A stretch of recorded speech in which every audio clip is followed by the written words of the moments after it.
দর্শক, চ্যানেল এক্সক্লুসিভে স্বাগত জানাচ্ছি আপনাদেরকে। আশা করছি সুস্থ আছেন, ভালো আছেন। দর্শক, পূবালী ব্যাংকের নামটি শুনলে নিশ্চয়ই আমার মতো আপনাদের কাছেও একটি সফল ব্যাংকের কথা মনে আসে। কিন্তু এই ব্যাংকটির যে ঘুরে দাঁড়ানোর ইতিহাস, সেটি কিন্তু এত সহজ ছিল না।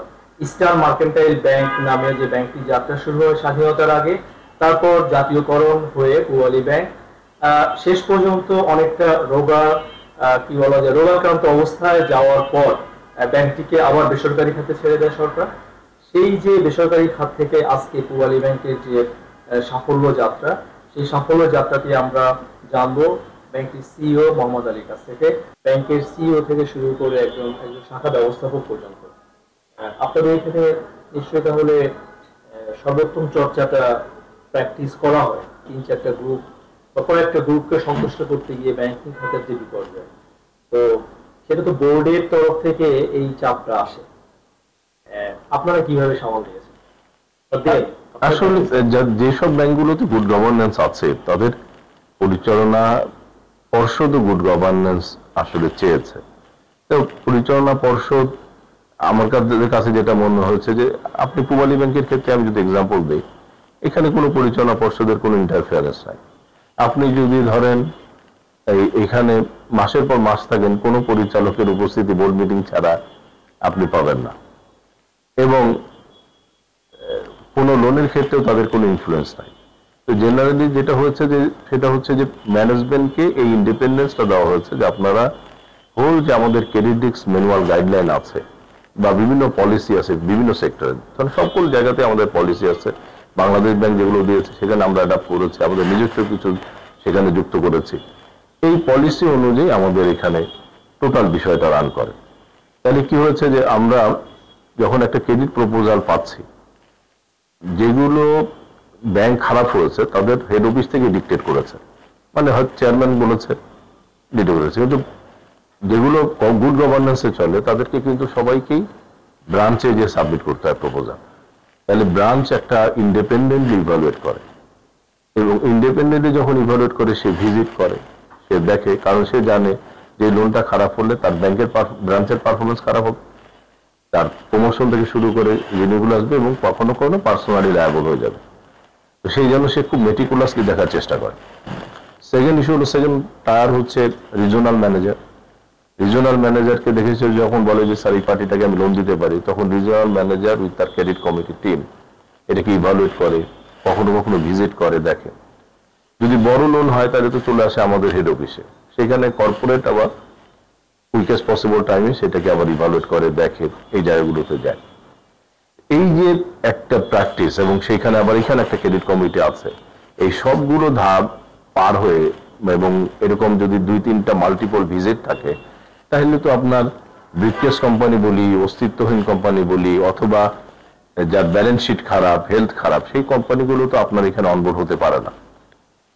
আর এখানে যদি কোনোটা জায়গায় আপনি ইন্টারফেয়ার করেন, তাহলে আপনার এই জায়গাগুলোতে সমস্যা তৈরি হতে পারে। এই হোল প্রস্তুতিটা যদি আসলে গুড গভর্নেন্সের মধ্যে থাকে, বোর্ডের যদি সেই জায়গায় ফার্ম ডিটারমিনেশন থাকে, কোনো সমস্যা হয় না। এবং আমরাও রিকোয়েস্ট পেয়েছি, বড় ব্যাংক হিসেবে যদি ফোন পাইনি তা তো না, রিকোয়েস্টও পেয়েছি, এগুলো হয়েছে, কিন্তু আমরা আমাদের ইন্টিগ্রিটিটা রেখে, আমাদের ব্যাংকিং প্র্যাকটিসটা রেখে আমরা না করে দিয়েছি। যে আপনার লোন স্ক্যাম বলি, অনিয়ম বলি, ব্যাংকারদের সংশ্লিষ্টতা ছাড়া এটা শুধুমাত্র কেউ ইনফ্লুয়েন্স করে এটা সম্ভব কখনোই হয় না যদি ব্যাংকার সংশ্লিষ্ট না থাকেন। সেই কনসার্ন ব্যাংকের কথা আমি বলছি। এখন ব্যাংকের এমডিদের যে নির্বাহীদের যে সংগঠন এবিবি, সেখানে আপনি ভাইস চেয়ারম্যান পদে আছেন। এই খাত সম্পর্কে আপনাদেরকে যে একটা গুড লেগাসি আপনারা এখানে রাখবেন, সেই ব্যাপারে আপনারা দর্শকদের জেনারেলি আমরা সবাই জানি, মিডিয়াও জানে, আপনারাও জানেন, আমরা জানি, মেজর দেখবেন যে ব্যাংকগুলোতে এসছে, সেই ব্যাংকের যে ব্যাংকগুলো খারাপ হয়েছে আমি বলছি, তাদের হয়তো পরিচালনা পর্ষদের চেয়ারম্যান বলেন এরকম থেকে এসে, যাদের রাজনৈতিক ইনফ্লুয়েন্সও আছে, আবার সেই সাথে ব্যাংক ব্যবস্থাপনায় শেয়ার হোল্ডিংয়েও তাদের ইনফ্লুয়েন্স আছে। এবং এটা শুধু যে সেখানকার ম্যানেজমেন্টটাই খারাপ করেছে তা না, একটা রাষ্ট্রের সর্বোচ্চ বডি যদি কোনো ডিস্ট্রেস সিচুয়েশনে আমাদের কাছে সিএসআর চায়, তো আমাদের ফার্ম বিলিভ থাকতেই হবে যে এই সিএসআরটা সঠিকভাবে ব্যবহৃত হবে এবং যেখানে আমাদের সেনাবাহিনী, নৌবাহিনী এবং আদার এটার ব্যবস্থাপনার মধ্যে থাকে, যেমন আমরা কম্বল দিয়েছি, বাড়ি দিয়েছে, এরপরে আমরা টাকা দেওয়ার পরে কি হয়েছে সেটা কিন্তু নট আওয়ার হেডেক। মানে এটা একটা প্র্যাকটিক্যাল কথা বললাম। তো তার মানে এই ইনফ্লুয়েন্সটা যখন ওই সেই যেগুলো ব্যাংক খারাপ হয়েছে তাদের ম্যানেজমেন্টকে বলেছে, হয়তো দেখা যাবে এরকম করেছে যে টপ ম্যানেজমেন্টকে বলেছে, টপ ম্যানেজমেন্ট হয়তো রাজি হয় না, কিন্তু নিচের লেভেলের ম্যানেজমেন্টকে বলেছে, নিচের লেভেল ম্যানেজমেন্ট সেটা রেজিস্ট করতে পারে না। এখন ওখান থেকে যখন পজিটিভ হয়ে আসছে সবকিছু, তখন অনেক সময় টপ ম্যানেজমেন্টও করতে পারে না। তার মানে হচ্ছে যে ইনফ্লুয়েন্সটা কিন্তু সব লেয়ারে করেছে যারা করেছে। এখন আপনি যখন একটা লোনের প্রপোজাল ধরেন সব লেয়ার থেকেই করলো, আপনি রেজিস্ট করতে চাইলেন, কিন্তু ক্রেডিট কমিটিও বললো দিল ঠিক আছে, ব্রাঞ্চও বললো এটা ঠিক আছে, আমরা ভিজিট করে পাইছি, এবং আপনি সব পেলেন, তখন তো এদিকে আপনার উপর প্রেশার আছে, তখন আপনি দেখছেন যে ডকুমেন্টেশন ঠিক আছে। তার মানে এটা মানে মেনি ফোল্ড ভাবে এই জিনিসগুলো চলে আসে, রাজনৈতিক প্রভাব, তারপরে এবং আমরা তো আমাদের যেসব ব্যাংকের সাথে কথা বলে দেখা যাবে যে মানে তারা হয়তো রেজিস্ট করতে পারতো, যে সাহসিকতা করতে পারতো, মানে তার রিজাইন দিতে পারতো, তো সবাই হয়তো এই রেজিগনেশনটা দিতে পারে না, সবাই একসাথে রিজাইন দিয়ে তো সমাধান। এবং রেজিগনেশন না দিলে যেহেতু সার্ভাইভ করবে না, রেজিগনেশন দেওয়া, তারপরে সেখানে তখন আবার অনেকে চিন্তা চলে আসে যে ফ্যামিলি মেনটেনেন্স, ছেলে মেয়ে সবার বড় হয়েছে, তো সেই সময় এই ধরনের একটা দোটানার মধ্যে থেকেই এই যে ইনফ্লুয়েন্সিং গ্রুপ, এরা কিন্তু আসলে এই বেনিফিটটা নেওয়ার চেষ্টা করে। তো আমরা দেখেছি যে যারা এটা ইনফ্লুয়েন্স করতে চায় তারা ম্যানেজমেন্টে একটা লেয়ার তৈরি করে, আলাদা লেয়ার, যে লেয়ার দিয়ে তারা কাজ করে। সেই লেয়ারের আবার হয়তো আপনি ডাইরেক্ট ভূমিকা বলেন, আপনার সময় আমরা বলি যে এমডি বা এরা দায়ী, কিন্তু দেখা যাবে যে ওই লেয়ারটা তার নিচে কাজ করে। আমরা দেখেছি যে ফুটবল ম্যাচ কম্বল দেয়া একরকম, বন্যার্থদের রিলিফ দেয়া একরকম, শীতার্থদের পাশে দাঁড়ানো একরকম সিএসআর, কিন্তু আমরা যেসব ফুটবল ম্যাচ দেখেছি এই জায়গাগুলোতে আসতো, আপনারা কি মনে হয় যে এটা আসলে আমাদের আরেকটু ভালো ভূমিকা পালন করার সুযোগ ছিল? কস্ট বেনিফিট অ্যানালাইসিসটা আপনাকে করতে হবে। আমরা সবসময় ট্রেড অফে থাকি, ট্রেড অফ করি। যেমন ধরেন ফেনীতে যখন বন্যা হয়েছে, আমরা তো এই ইন্টারিম গভর্নমেন্টের সময় আমরা 5 কোটি টাকা দিয়েছি। এখন এটা আমাদের বিশ্বাস যেটা হলো যে এটা সঠিকভাবে ব্যবহৃত হবে। তারপর ধরুন এর পরবর্তীতে নির্বাচিত সরকার যেই আসবে, সেও যদি বেসিক্যালি কোনো এরকম একটা সিচুয়েশন, আমাদের কাছে ডিস্ট্রেস সিচুয়েশন, কোনো বন্যা, মানবিক এটা হয়, তাহলে তো আমাদের এগিয়ে আসা উচিত। We have to trust. আর এইখানে যেটা হয়েছে যে ফুটবলে যেটা বললেন, সেইখানে যে ইস্যুটা তোলা হয়েছে যে ব্যাংকাররা কাজ করতে করতে exhausted, so they should have a tournament, entertainment, একটা টুর্নামেন্ট। তো এইটার পজিটিভ দিক আছে রেখেছে। আমরা তো দেখেছি যে খেলাটা ঠিক মতোই হয়েছে, খেলা কিন্তু হয়েছে, সেখানে ট্রফি হয়েছে, খরচও হয়েছে। তো এইটা এর চেয়ে হয়তো টাকাটার বেটার ইউজ হতে পারতো, বাট এই জায়গাটাতে এখন ধরেন একটা জায়গা থেকে সিএসআর এর ক্ষেত্রে এরকম রিকোয়েস্ট আসলো, একটা ব্যাংক হয়তো ধরেন রেজিস্ট করলো, আমি একটু বললাম যে রেজিস্ট করলে সে চিন্তা করতে পারে যে গভর্নমেন্ট থেকে তার সাপোর্টটা কমে যেতে পারে। ধরেন আমি যদি গভর্নমেন্ট ইনভলভ থাকি সেই জায়গায়, তাহলে আমার কত খরচ হবে, এর কস্টটা কত হবে যদি গভর্নমেন্ট আমার থেকে হয়ে যায়। সেখানে দেখা যাবে যে আপনি 50 লাখ বা 20 লাখ টাকা দিচ্ছেন, এর চেয়ে অনেক অনেক গুণ বেশি হয়ে যাবে, ইফেক্ট পড়বে আপনার অর্গানাইজেশনে। তো সেই ক্ষেত্রে you don't have any choice, you have gone for better trade off. You have to go with the trade off, কারণ that is the intelligence. ব্যাংকের মার্জার নিয়ে, এটা আপনার একজন ইন্ডিভিজুয়াল ব্যাংকার হিসেবে আপনি দীর্ঘ ক্যারিয়ার আপনার, আমি জানতে চাই যে ধরেন ভালোর জন্যই এই 5টা ব্যাংক একীভূত করার উদ্যোগ নিয়েছে বাংলাদেশ ব্যাংক। আপনারই একজন সহকর্মী যখন চাকরি হারানোর সংখ্যা, এবং এর মধ্যে আমরা দেখলাম একটা ব্যাংকে হামলাও হয়েছে, এই বিষয়গুলো এবিবি থেকে আপনাদের কি ডিল করার কোনো স্কোপ থাকে কি? কিছু কিছু ক্ষেত্রে মার্চ হলে তো হয়তো বাংলাদেশ ব্যাংক যেটা পলিসি করেছে যে হয়তো সহজেই চাকরি যাবে না, but you will get a time. বা তাই বললে তো একই পোস্টে 3জন 4জন থাকতে পারবে না। হ্যাঁ, যেমন একজন ক্যামেলকো একজনই হবে। এখন 3-4টা ব্যাংক, 5টা ব্যাংকে তো 5টা ক্যামেলকো আছে, HR হেড 5টা ব্যাংকে 5টা আছে। হয়তো ইনিশিয়ালি বলবে ঠিক আছে আপনি এই 5টা দেখেন, এই ব্যাংকটা দেখেন, আপনি এটা দেখেন, কিন্তু আলটিমেটলি এক সময় তো একটা এইচআর হেডি হতে হবে। মানে এরকম কিছু ডেজিগনেশন আছে সেখানে যাওয়া, বা আপনি একই জায়গায় ধরেন 3টা ব্রাঞ্চ আছে তাদের, মার্চ করলে তো যদি একটা ব্রাঞ্চ হয়, তাহলে সেই ক্ষেত্রে 3টা ব্রাঞ্চের এতগুলো অফিসিয়াল তো একটা জায়গায় থাকতে পারবে না। তো জেনারেলি একটা হয়তো সময় দিয়ে বলবে যে you better look for other jobs.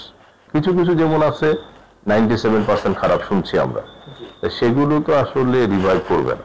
তাহলে তাদের চেয়ে যারা একটু ভালো আছে তার সাথে যদি মার্চ করে দেওয়া যায় তাহলে অ্যাভারেজটা একটু কমে আসবে। আর সেই সাথে বাংলাদেশ ব্যাংক, আমরা মিডিয়া দেখলাম যে 20,000 কোটি টাকা বা সামথিং এরকম যদি কিছু ইনজেক্ট হয় তাহলে হয়তো হতে পারে। কিন্তু এখানে অনেকগুলো ফ্যাক্টর কাজ করে, কারণ আপনি যত ফান্ড ধরেন ইনজেক্ট করলেন, কাস্টমাররা সেই টাকাটা তুলেই ভালো ব্যাংকে চলে আসলো, তাহলে সবসময় কিন্তু আপনি একটা প্রবলেমের মধ্যে থাকবেন। এবং এটা কিন্তু আমরা লক্ষ্য করেছি যে যখনই কোনো প্রণোদনা বা কোনো টাকা পয়সা এই ডিস্ট্রেস ব্যাংকগুলো দিয়েছে, পরক্ষণেই আমরা দেখছি যে কিছু কিছু ব্যাংক, যেমন আমি বলি পুবালি, ব্র্যাক বা সিটি, আমাদের ডিপোজিট বেড়ে যাচ্ছে। তার মানে আমরা তখন সাথে সাথে বুঝতে পারছি যে এই টাকাটা আমাদের কাছে সামহাও চলে আসতেছে এই 3-4টা ব্যাংকের মধ্যে।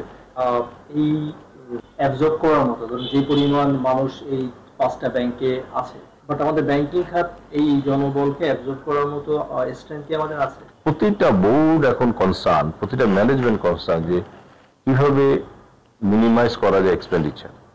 এই তার একটা হলো যে কিভাবে কম হিউম্যান রিসোর্সেস দিয়ে ব্যবসা করা যায়, হিউজ বিজনেস করতে পারি এবং ডিজিটালি চলে যাবে। তো ফলে এটা খুব ডিফিকাল্ট হবে অন্য ব্যাংকের কাউকে এটাকে অ্যাবজর্ব করা, এবং এটা মানে করে আসলে এইটাকে, যেমন এখন দেখেন ব্রাঞ্চের ট্রানজেকশন তো কমে যাচ্ছে দিন দিন, মেজর ট্রানজেকশন গুলো যদি সব আউটসাইড দিয়ে চলে যায় তাহলে কিন্তু হিউম্যান রিসোর্সটা এরকম কম লাগবে। এবং এটার যদি আমি খুব ভালো একটা স্ট্যাটিস্টিক্স দিই আপনাদেরকে, ধরেন যখন 50 ইয়ার্স পূর্তি আমাদের হয় তখন আমাদের অ্যাসেট সাইজ ছিল 8,500 কোটি টাকা, মানে ব্যালেন্স শিট সাইড বলি আমরা যেটা। তো তখন আমাদের 9,500 লোক ছিল। আর এখন আমাদের এই 16 ইয়ার্স ব্যাকে এখন এসে যদি আমরা একটু ভালো করে চিন্তা করি, এখন আমার ব্যালেন্স শিট হচ্ছে ট্রিলিয়ন টাকার কোম্পানি আমরা। এখন আমার এই লাস্ট ইয়ারে 1 বছরে ব্যালেন্স শিটের সাইজ বাড়ছে 15,000 কোটি টাকা। তাহলে আমার 50 বছরের অ্যাকুমুলেশন হয়েছিল অনলি 8,500 কোটি টাকা, আর এখন 1 বছরে অ্যাকুমুলেশন হচ্ছে 15,000 কোটি টাকা। এটা শুধু ব্যাংকগুলো ওয়েট করতেছে যে সরকারি প্রতিষ্ঠানগুলো ধরেন এটা ডিজিটালি কিভাবে অ্যাকসেপ্ট করে। যদি ডিজিটালি অ্যাকসেপ্ট করা শুরু করে, যেমন টেন্ডারে পার্টিসিপেশনের সময় bank guarantee, digital bank guarantee, digital pay order, এগুলো শুরু করে, তাহলে bank immediately they will hang on it. Immediately আমাদের এখানকার ওয়ার্ক এনভায়রনমেন্ট, হিউম্যান রিসোর্সের রিকোয়ারমেন্ট ডিফারেন্ট হয়ে যাবে। আপনি পুবালি ব্যাংকের সিপিও থেকে সিইও হলেন, এই সময় যারা অ্যাসপাইরেন্ট ব্যাংকার তারা তো আপনার এই জার্নিটা মানে জানতে পারলে ইন্সপায়ার্ড হবে। এটার ক্ষেত্রে অপরচুনিটি লাগে, ক্যাপাসিটি লাগে এবং আপনার ড্রাইভ লাগে কাজ করার জন্য। তো এটা এবং টার্নিং পয়েন্ট লাগে। ধরেন আমি যখন সিটিও হিসেবে, সিটিও ফোরামের মধ্যে আমি সেক্রেটারি জেনারেল ছিলাম, সিটিও হিসেবে কাজ করছি এবং মার্কেটে একটা রেপুটেশনও তৈরি হয়েছিল সিটিও বাজারে। এবং এখানে যখন আমি অনলাইন করলাম, আমরা একটু চ্যালেঞ্জিং এনভায়রনমেন্টে নিজস্ব সফটওয়্যার দিয়ে করলাম। তো এইটাই যদি আসলে কন্টিনিউ করতে থাকতাম তাহলে কিন্তু সিটিওই থাকতাম। 2011 সালে আমি বলবো it's a very turning point. তখন আমার এমডি সাহেব বলল যে আপনি যেহেতু সফটওয়্যার তৈরি করেছেন, আপনি ব্রাঞ্চ অপারেশনটা দেখা শুরু করেন। তো আমি হয়তো বলতে পারতাম যে স্যার আমি সিটিও থাকতেই পছন্দ করি, আমি এখন স্যার ব্রাঞ্চ অপারেশন দেখবো না। তো এইটা যদি বলতাম তাহলে দেখা যেত এমডিস দে হ্যাভ মেনি চয়েসেস। এরকম যখন আমাকে ট্রেজারির দায়িত্ব দেওয়া হয়েছে, ট্রেজারি করেছি, যখন সিআরও করা হয়েছে সিটিওর পাশাপাশি তখন করেছি, যখন ক্যামেলকো আমি ছিলাম, তারপর আমি ক্রেডিট কমিটির চেয়ারম্যান ছিলাম, মানে চিফ বিজনেস অফিসার যাকে বলে।